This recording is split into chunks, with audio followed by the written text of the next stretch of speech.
اللہ الرحمن الرحیم۔ پاکستان میں توہین صحابہ و اہل بیت و امہات المومنین رضوان اللہ تعالی علیہم اجمعین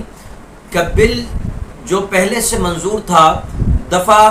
298 کے تحت، اب اس میں جب اضافہ کیا گیا تو اس کے اضافے کے بعد کچھ ایسے لوگ اٹھے کہ جو صحابہ اکرام علیہم رضوان پر تبرہ کرتے تھے، جو صحابہ اکرام علیہم رضوان پر جو ہیں وہ سب و شتم کیا کرتے تھے، انہیں اس بل سے تکلیف کیوں ہوئی؟ جیسے کہ فضل ہمدرد صاحب آج سے 2 سے 3 دن پہلے جو ہے اپنے یوٹیوب چینل پر باقاعدہ اس بل کے حوالے سے انہوں نے بہت ہی زیادہ پرزور جو ہے اس بل کی مذمت کی، اور اسی طرح شہنشاہ حسین نقوی اور دیگر جو ہے ان کے ہم چیلے جو ہیں وہ سب کے سب اس بات پر لگے ہوئے ہیں کہ یہ بل کیوں پاس ہوا، حتیٰ کہ یہ بل پہلے سے پاس تھا مگر اس بل میں کچھ ترامیم کر جو ہیں وہ اس بل کو پیش کیا گیا۔ اب اس میں پہلے کیا معاملہ تھا، اب کیا ہو گیا، پہلے آپ سزائے سن لیجئے، اس کے بعد ان کے پیٹ کا درد آپ کو پتہ چلے گا۔ پہلے اس بل کے اندر یہ تھا کہ جو بھی شخص صحابہ کرام علیہم رضوان اور اہل بیت اطہار اور امہات المومنین رضوان اللہ تعالی علیہم اجمعین میں سے کسی ایک کی بھی گستاخی کرتا تھا تو اسے 3 سال کی سزا ہوتی تھی، مگر اب اس جو بل ہے اس بل کے اندر یہ ترامیم کی گئی کہ 3 سال کی سزا کو بڑھا کر کم از کم 10 سال اور زیادہ سے زیادہ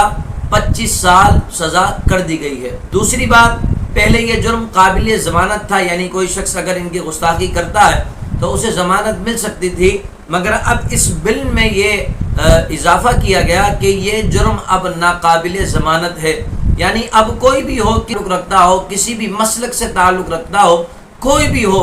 چاہے وہ سنیوں میں سے ہو چاہے وہ اہل تشیعوں میں سے ہو، اگر کوئی صحابہ و اہل بیت یا امہات المومنین میں سے کسی کی بھی گستاخی کرے گا تو اب کوئی بھی ان کی گستاخی کرے گا تو یہ جرم جو ہے اب ناقابل ضمانت ہے۔ اسی طرح تیسری جو شک اس میں بڑی ہے کہ پہلے یہ مقدمہ علاقہ مجسٹریٹ سماعت کرتا تھا، اور اس ترمیم کے بعد یعنی اس ترمیم کے بعد یہ طے ہوا کہ اب یہ مقدمہ سیشن کورٹ سماعت کرے گا۔ تو اب یہ جو ان کو زیادہ پرابلم ہو رہی ہے وہ اس بات پر کہ جب بھی یہ مجلسیں کرتے ہیں یا کوئی معاملہ ہوتا ہے تو حضرت سیدنا امیر معاویہ رضی اللہ تعالیٰ عنہ اور دیگر صحابہ اکرام علیہم رضوان پر یہ سب و شتم کرتے ہیں، اسی لیے یہ تمام کے تمام لوگ جو ہیں وہ اس بات سے ناراض ہیں کہ یہ بل کیوں منظور ہوا، حتیٰ کہ مومن جو اللہ تبارک و تعالیٰ کہ پیارے محبوب علیہ الصلوۃ والسلام کے اصحاب اور حضور کے اہل بیت اور حضور کی ازواج سے محبت کرنے والے ہیں، وہ تمام کے تمام اس بل کے منظور ہونے پر بڑے ہی خوش ہیں، اور جو لوگ ان میں سے ایک کی بھی گستاخی کرنے والے ہیں، آپ سوشل میڈیا دیکھ رہے ہیں، وہ سب کے سب جو ہیں اس بات پر نالا ہیں، سب کے سب اس بات پر جو ہے وہ